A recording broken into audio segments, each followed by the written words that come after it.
Como ya hemos dicho, la selección de un gráfico de control apropiado es muy importante en el mapeo de gráficos de control. De lo contrario, terminaríamos con límites de control inexactos para los datos. Terminaríamos midiendo algo que no deseamos medir. Los gráficos XR y XS que aprendimos en sesiones previas se utilizan para variables medibles como longitud, peso, altura, ¿verdad? Para datos continuos. Los gráficos de control de variables discretas se utilizan para datos de atributos, ¿verdad? Los que vamos a aprender a continuación. En otras palabras, el dato que cuenta el número de artículos defectuosos, o en inglés, defectives, ¿verdad?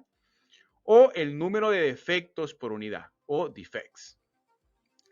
A diferencia de los gráficos de variables continuas, solo se representa un gráfico para los gráficos, en el caso de los gráficos de atributos. Es decir, no tenemos X y S, ¿verdad? Ni X y R, sino vamos a tener el gráfico P, el gráfico NP, el gráfico U, el gráfico C. Es decir, un solo gráfico. ¿Por qué y cuándo utilizar el gráfico NP? El gráfico NP es uno de los gráficos de control de calidad que se utiliza para evaluar tendencias y patrones en el conteo de eventos binarios. Y cuando me refiero a binarios son dos opciones, ¿verdad? Bueno o malo, conforme o defectuoso a lo largo del tiempo. El gráfico NP requiere que el tamaño de la muestra de cada subgrupo sea el mismo, ¿verdad? Eso es lo que lo diferencia del gráfico P. Y se calculan los límites de control en función de la distribución binomial. Hay básicamente 4 tipos de gráficos de control que existen para datos de atributos. El gráfico, lo voy a mencionar, lo vamos a ver más adelante, ¿verdad? El gráfico U es para el número de defectos por unidad. El gráfico C es para el número de defectos.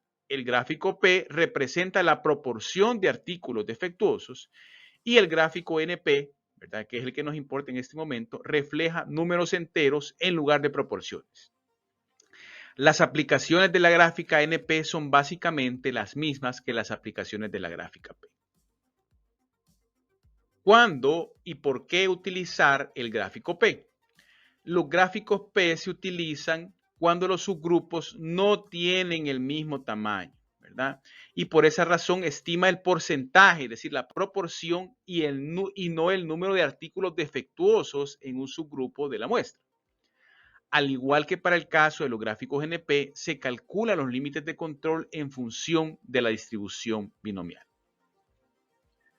Veamos entonces cuáles son las fórmulas para los gráficos NP y P. El principio va a ser el mismo, ¿verdad? Van a tener un valor central, ya sea NP o P, ¿verdad? Y luego van a tener límites superiores e inferiores que van a venir a partir del valor central más menos 3 veces una desviación. La diferencia está en cómo calculamos ese valor central y esas desviaciones.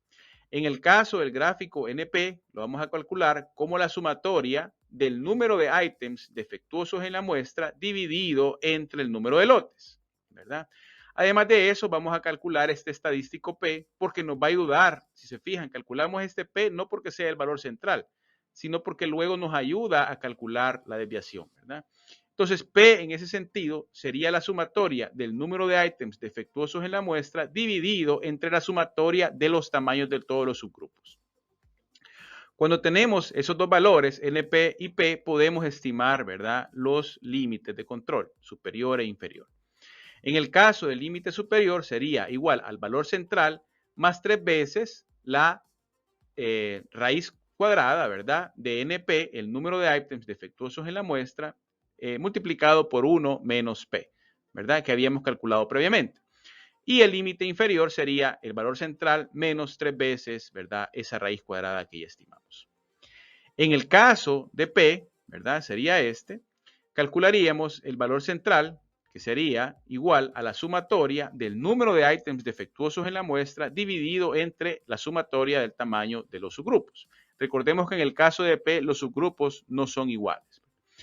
Vamos a calcular también, ¿verdad?, un n barra, ¿verdad?, que sería el promedio del tamaño de los subgrupos, ¿verdad?, porque luego lo ocupamos, si se fijan, este lo ocupamos aquí abajo, ¿verdad? Por eso lo estamos calculando. Entonces, ese n barra, que sería el promedio del tamaño de los subgrupos, que en este caso no son iguales, sería igual a la sumatoria, ¿verdad?, del tamaño de los subgrupos dividido entre el número de lotes.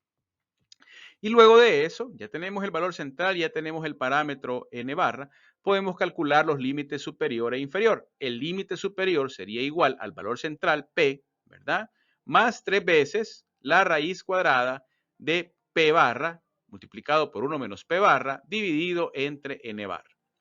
Y lo mismo para el límite de control inferior, sería el valor central P menos 3 veces la raíz cuadrada del número que estimamos anteriormente.